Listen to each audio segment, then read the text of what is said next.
ఏకాదశ రుద్రాభిషేకం చేయించడం జరిగిందండి.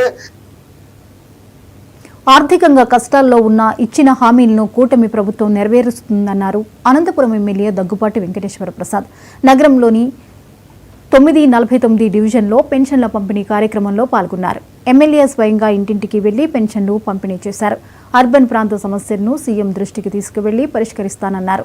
డంపింగ్ యార్డ్ తరలింపు, అండర్ గ్రౌండ్ డ్రైనేజీ నిర్మాణం తదితర సమస్యలను సీఎం చంద్రబాబు దృష్టికి తీసుకువెళ్లి పరిష్కరిస్తానన్నారు.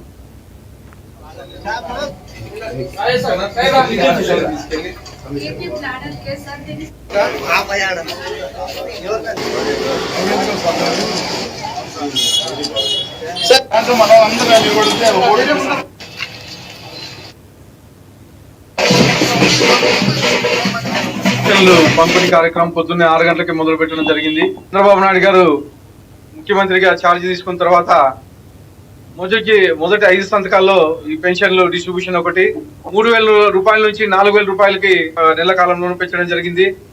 అలాగే ఎలక్షన్ టైంలో ఏదైతే 3 నెలలు పెండింగ్ ఉందో ఆ 3 నెలలతో కలిపి మొట్టమొదటి నెలలోనే 7,000 రూపాయలు పెన్షన్లు పంపిణీ చేయడం జరిగింది. అలాగే ఇప్పుడు కానీ నెల పొద్దున్నే 6 గంటలకే ఇంటింటికి పోయి మా సచివాలయం సిబ్బంది అయితే ప్రతి ఒక్కరూ ఈ పెన్షన్ కార్యక్రమం పంపిణీ చేయడం జరుగుతుందని చెప్పేసి తెలియజేయడం జరుగుతుంది. ప్రతి ఒక్కరూ ఇంటింటికి వెళ్ళి మా నారా లోకేష్ బాబు గారి ఆదేశాల ప్రకారం, అలాగే మా ముఖ్యమంత్రి వర్యులు ఆదేశాల ప్రకారం ఇంటింటికి వెళ్ళి పెన్షన్లు పంపిణీ చేయడం జరుగుతోంది. అలాగే అనంతపురం అర్బన్ నియోజకవర్గానికి సంబంధించి ఈరోజు మా ముఖ్యమంత్రి వర్యులు అనంతపురం జిల్లాకు రాబోతున్నారు. రాయదుర్గంలో ప్రోగ్రామ్ పెన్షన్లు డిస్ట్రిబ్యూషన్ కార్యక్రమం జరుగుతూ ఉంది.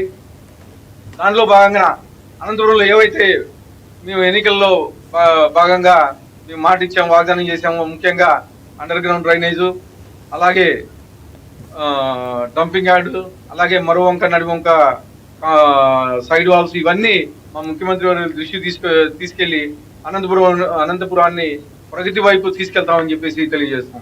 గత ప్రభుత్వంలో నాకు ఇంతకు ముందు 3,000 2వ తారీఖు 3వ తారీఖు ఇచ్చినారు. ఈ ప్రభుత్వంలో చంద్రబాబు నాయుడు గారు ఆదేశాల మేరకు ఎమ్మెల్యే సార్ గారు హామీ ప్రకారం 6,000 ఇస్తున్నారు. నేను వికలాంగుణ్ణి. చంద్రబాబు నాయుడు గారికి కృతజ్ఞతలు.